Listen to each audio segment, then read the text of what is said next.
አሁን የምንገኝበት ደግሞ ቀበና ድልድይ ጋር ነው። እንደዚህ አይነት ግድብ አይታሰብም በአዲስ አበባ ውስጥ። ትልቅ ግድብ ሰርተናል። ትልቅ መዝናኛም ነው፣ የቱሪስት መዳረሻ ነው። ለአካባቢው ትልቅ የሆነ ጤናማ እይታንና ጤናማ መዝናኛ ቦታን የሚፈጥር ነው። እንደገና ደግሞ በከተማችን ላይ ያለውን የመጠጥ ውሃ ችግር ለመፍታትም ጭምር የተጠቀምንበት ነው ማለት ነው። ትልቁ ግድብ ነው የሚሆነው በከተማ አይታሰብም ነበር አለ አዲስ አበባ ውስጥ እንደዚህ ግን መስራት ማሰብ ብቻ ሳይሆን አስበን መተግበር ችለናል።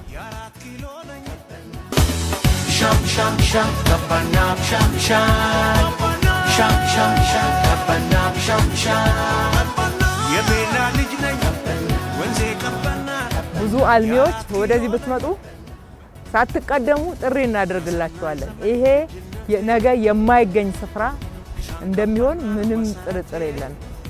የመሃል ከተማውን ተብሎ የሚገለጥ አካባቢ ነበር። አሁን ዋናው መሃል ይሄ ሆኗልና እና ከዚህ በላይ ማልማት ይቻላል።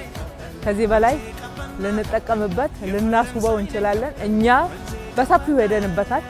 ከዚህ በላይ ደግሞ ለማላቅ ባለሀብቶቻችን የግል አልሚዎች ያስፈልጉናል ማለት ነው። ልክ በከንጦጦ ፒኮክ በሰራነው መንገድ ያደረጋችሁትን ተሳትፎ ኑ እዚህም ሌላ ሁለተኛውና ሌላኛው አማራጭ ፈጥሮላችኋል ማለት እወዳለሁ።